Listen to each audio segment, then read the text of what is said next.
Everyone, চলে এসেছি নতুন একটা ভিডিও নিয়ে। তো আমরা দুজনে অমরকণ্টক ঘুরতে ঘুরতে চলে এসেছিলাম নর্মদা নদীতে। নর্মদা নদীর কিছু অজানা সত্য আমি জানতে পেরেছিলাম, চলো সেটাই তোমাদের সাথে শেয়ার করি। সূর্য থেকে আগুন ঝরা তাপে ধরণী যখন উত্তপ্ত হয়, পৃথিবীর ফসল ভরা মাঠ তখন রিক্ত, আষাঢ়ে শুকিয়ে যাওয়া জীবনে করুণা ধারায় নেমে আসে বৃষ্টি। মেঘ যেন এক কৃষ্ণবর্ণ বিলাসদেহী গম্ভীর পুরুষ, তার বৃষ্টি ঔরসে পৃথিবীর বুকে সৃষ্টির বীজ বপন হয়, নদীনালা ভরে ওঠে, গাছ সজীব হয়, আমাদের পৃথিবীর মা যেন ঋতুমতী হয়ে ওঠেন। এই সময় আমাদের বাংলায় পালন হয় অম্বুবাচী। ভারতের নানা প্রান্তে এই রীতি পালন হয়। ভারতের অনেক জায়গায় অম্বুবাচী রজ উৎসব নামেও পরিচিত, যেমন ওড়িশায়, আসামে এই সময় তুলি বিবাহ নামে একটি লোকানুষ্ঠান হয়। পৃথিবী থেকে সূর্য তার তাপ দিয়ে জল চুরি করে বাষ্পের আকারে। রাজস্থানের মানুষেরা এই সূর্যকে বলে অম্বুতস্কর। অম্বুবাচীর কথাটি এসেছে সংস্কৃত শব্দ অম্বু থেকে।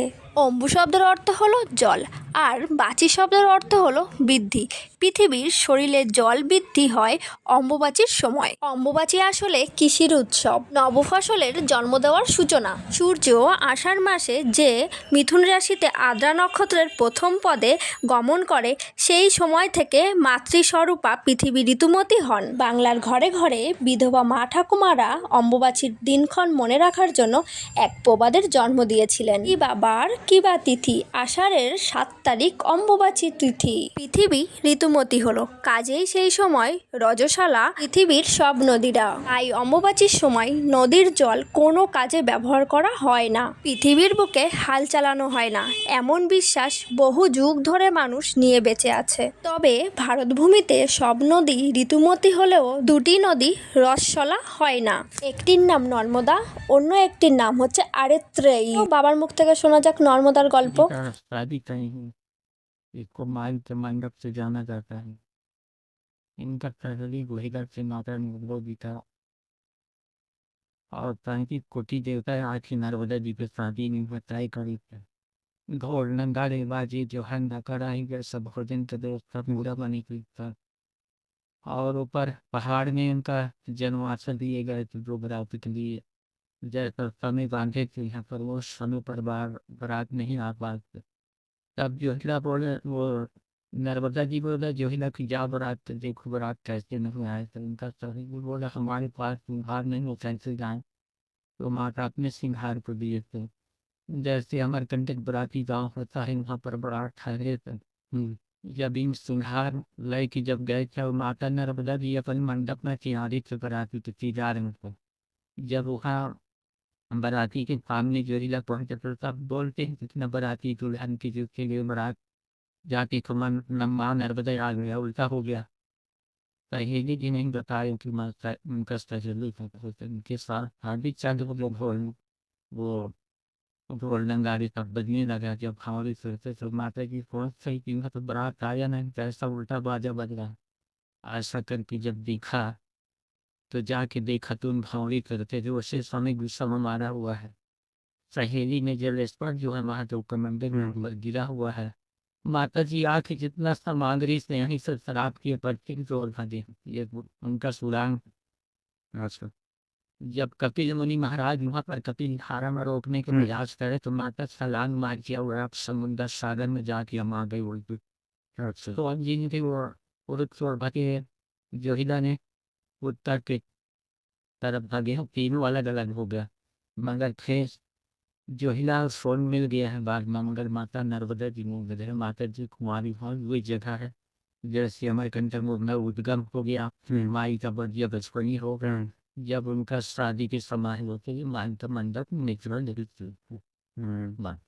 ऐसा इनका कहानी है। নর্মদা নিয়ে এক আশ্চর্য লোকবিশ্বাস মানুষের মধ্যে আছে। অমরকণ্টকের এই পাহাড় থেকে নর্মদা নদীর জন্ম। তারপর পাহাড় আর জঙ্গলের পথ পেরিয়ে গুজরাতের ভারুচ শহর থেকে একটু দূরে আরব সাগরের খাম্বাত উপসাগরে গিয়ে পড়েছে। প্রচলিত কাহিনী, কুমারী নর্মদার বিয়ে ঠিক হয়েছিল রাজকুমার সোনভদ্রের সাথে। বিয়ের দিনক্ষণও ঠিক। নর্মদা সোনভদ্রকে কখনো দেখেনি। বিয়ের আগে সোনভদ্রকে দেখার জন্য মন ছটফট করে ওঠে। নর্মদার সেবিকা ছিলেন জহিলা। নর্মদা তার সেবিকা জহিলাকে অনুরোধ করে যেন সে তার বস্ত্র অলংকার পরিধান করে সোনভদ্রের কাছে যায় আর সোনভদ্রকে তার প্রেরিত বার্তা দিয়ে আসে। নর্মদার কথা মতন জহিলা যায় সোনভদ্রের সঙ্গে দেখা করতে। নর্মদার বস্ত্র ও গহনা পরিহিতা জহিলাকে দেখে রাজকুমার সোনভদ্র চিনতে পারে না। সে রাজকুমার জহিলাকে ভেবে নেয় নর্মদা। জহিলা দেখে সোনভদ্র এক অপরূপ সুদর্শন পুরুষ। বলিষ্ঠ তার বাহুযুগল, সুঠাম দেহকাণ্ড, প্রশস্ত বক্ষ, সুন্দর মুখশ্রী। রাজার প্রেমে পড়ে যায় জহিলার ফিরে আসতে অনেক দেরি হচ্ছিল। অপেক্ষা করতে করতে অধীরা নর্মদা নিজেই খোঁজ করতে গেলেন জহিলার। সেখানে গিয়ে নর্মদা জহিলার সঙ্গে সোনভদ্রকে খুব ঘনিষ্ঠ অবস্থায় দেখে ফেলে। তারপর সমস্ত ঘটনা নর্মদার কাছে স্পষ্ট হয়ে যায়। নর্মদা জহিলাকে অপবিত্র জলের নদী হওয়ার অভিশাপ দেন আর প্রতিজ্ঞা করে নিজে সারা জীবন কুমারী অবস্থায় থাকবে।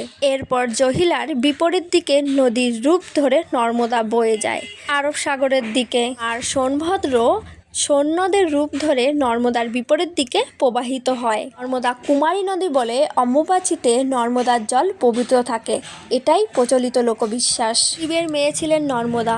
তো এই নর্মদার তীরেই আমরা দুজনে খুঁজছিলাম শিবলিঙ্গ, যাকে বলে বামলিঙ্গ। এই লিঙ্গ এলে প্রতিষ্ঠা করার দরকার পড়ে না। এই লিঙ্গ ঠাকুরের আসনে পেতে পুজো করলেই ভোলে বাবা পুজো নেয়। তো তোমাদেরকে আমি ভিডিওর মাঝখানে দেখাচ্ছিলাম আমি পেয়েছি পাথর। তো অনেক খোঁজার পরে পেয়েছি। আর এখানে যত রকমের পাথর আছে এই সব পাথর নিয়েই শিবলিঙ্গ আর কি তৈরি হয়। আর দেখো কত সুন্দর পাহাড় আর জঙ্গলের মাঝখান থেকে নর্মদা বয়ে চলেছে, কতই সুন্দর না লাগছিল। নর্মদা মধ্যপ্রদেশের অমরকণ্টক থেকে শুরু হয়ে গুজরাটের খাম্বাত উপসাগরে গিয়ে মিশেছে। বয়ে গেছে মধ্যপ্রদেশ, ছত্তিশগড়, মহারাষ্ট্র, গুজরাটের উপর দিয়ে। নর্মদার উপরে বাঁধ তৈরির জন্য সবচেয়ে ক্ষতিগ্রস্ত হয়েছে এলাকার কোলভিল উপজাতির মানুষেরা।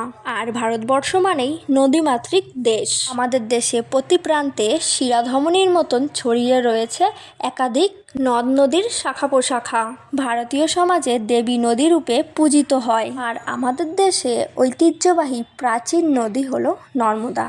সাধারণত অধিকাংশ ভারতীয় নদী পূর্বমুখী হলেও এই নদীটি পশ্চিম নর্মদা নদী। তার স্রোতের বিপরীতে পূর্ব থেকে পশ্চিমে প্রবাহিত হয়ে আরব সাগরে পড়ে। অমরকণ্টকে মালভূমি থেকে উৎপন্ন এই নদীটি আমাদের দেশে অন্যান্য নদীগুলির তুলনায় বেশ আলাদা। ভারতের দুটি বড় রাজ্য মধ্যপ্রদেশ এবং গুজরাটের প্রধান নদী হলো নর্মদা। আসলে এর ভৌগোলিক কারণের পাশাপাশি রয়েছে বেশ কিছু ধর্মীয় বিশ্বাস। তো এই ছিল নর্মদার কাহিনী। আমি যতটুকু জানি বা জেনেছি তোমাদের সাথে শেয়ার করলাম। তোমাদের কেমন লাগলো অবশ্যই আমাকে জানিও। তারপর এই দেখো আমিও নর্মদা নদীতে নেমে গেছি। এত ঠান্ডা জল, গায়ে জল যখন দিই গা পুরো শিশির করে উঠছিল, মানে বেশ ভালো লাগছিল। তো এই ছিল আমার ভিডিও। কেমন লাগলো অবশ্যই আমাকে কমেন্ট করে জানাতে কিন্তু ভুলো না। দেখা হচ্ছে আরও এক সুন্দর ভিডিওর সাথে। শারীরিক অসুস্থতা এবং ব্যস্ততার কারণে ভিডিও দিতে আমার একটু দেরি হয়ে গেল। তো ভালো থেকো, সুস্থ থেকো সবাই। দেখা হচ্ছে নেক্সট ভিডিওতে। বাই। কি শান্তি লাগছে।